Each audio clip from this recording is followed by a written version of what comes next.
Mr. Speaker, the attacks of September 11th broke the hearts and boggled the minds of most every American. It left us all wondering just what kind of people would turn planes into bombs and slaughter thousands of people simply because they showed up for work. The answer is the Taliban, the terrorists among the Taliban, the terrorists they harbor, and the terrorists they refuse to surrender. But anyone who was familiar prior to September 11th with how the Taliban treat women should have recognized that the Taliban are capable of doing just about anything. The Taliban have controlled 90% of Afghanistan since 1996, when they unilaterally declared an end to women's basic human rights. The restrictions on women's freedoms in Afghanistan are unfathomable to most Americans. Women are banished from working. Girls are not allowed to attend school. Women and girls cannot venture outside without a burka, which they are forced to wear.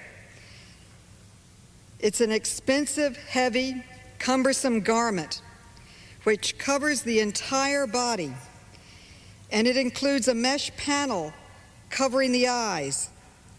The veil is so thick that it's difficult to breathe.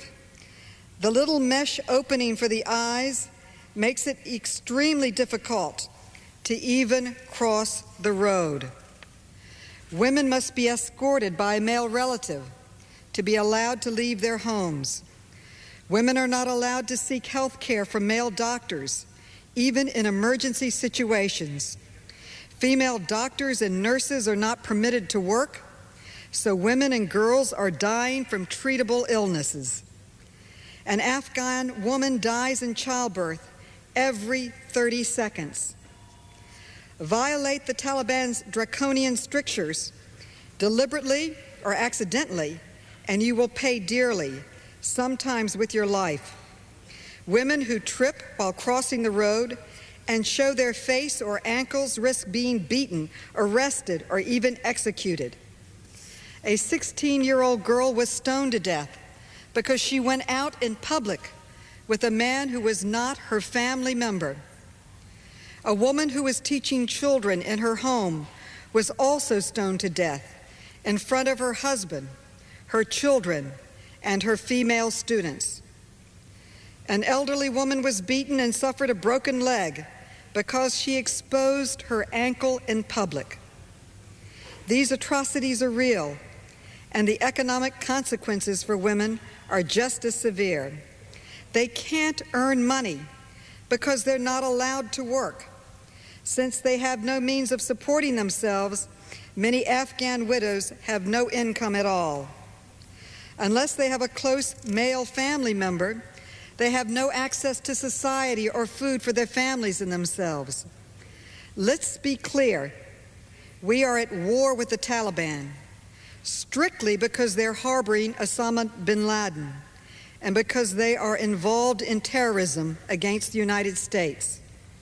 Still, this just war, which we have no choice but to wage, has contributed to a humanitarian tragedy of staggering proportions. Our commitment to helping the innocent people of Afghanistan must never waver. There are now 1.5 million Afghan refugees along the Pakistan border.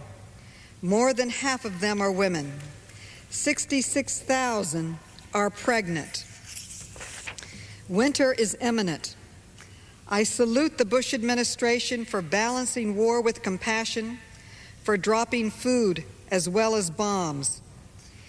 Even in war, we are showing a regard for human life and human rights that the Taliban will never know. The good news is that the Taliban's days are numbered and that some women from Afghanistan are fighting for their freedom. I am submitting into the record an inspiring article by Renee Tempest of the LA Times. It's about the Revolutionary Association of the Women of Afghanistan, or RAWA. RARA sends women on dangerous missions into Afghanistan to set up secret schools for girls and to use cameras to document the abuse of women. In Pakistan, RAWA runs hospitals, schools, and orphanages in refugee camps. In the face of the most repressive regime in the world, women are risking their lives to gain rights so basic that we in the United States don't even think about them.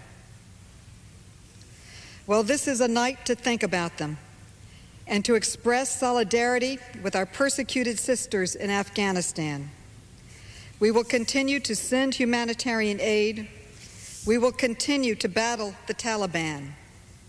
And the women in Afghanistan who are fighting for freedom should know that they are not fighting in vain. The women in Congress, the women across this country are standing with them. Thank you. I yield back my time.